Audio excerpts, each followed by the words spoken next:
Magandang araw po mga kabuenastig. Isa naman pong entry ang ipapasok ko sa inyo na ito ay mga kabalbalaghan sa isang lugar na pinuntahan namin sa lugar nitong Cavite, doon po sa lugar po ng Bailin.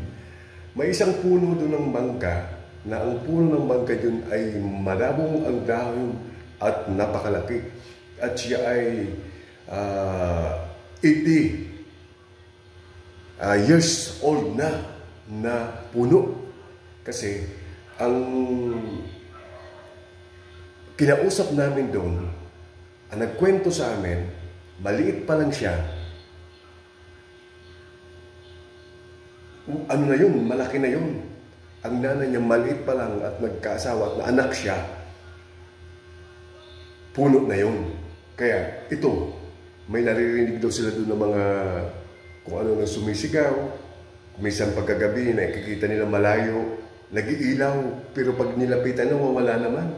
Ngayon, tingnan natin at ipapakita ko sa inyo talaga ang totoong puno na napakadamong. Grabe ito. Watch out mga guys, tingnan nyo.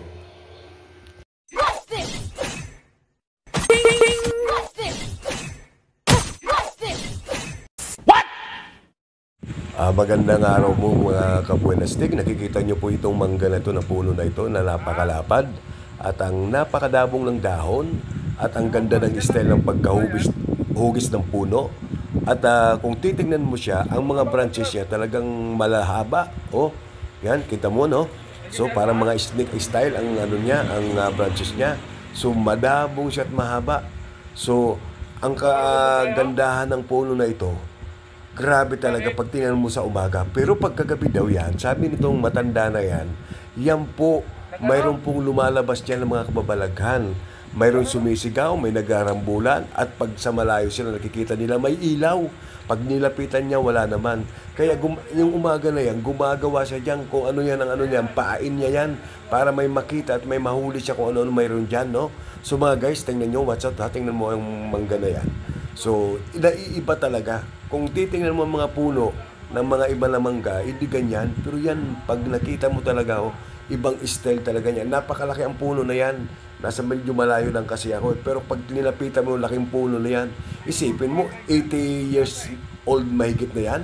Kasi ang nanay niya hindi pa nag-asawa, maliit pa, puno na yan. At nang ilanak siya, ilang taon na siya ngayon, 60 plus na yan. No? Tingnan mo siya. Ang ganda, grabe. No, mga guys? Watch out mga guys, ha?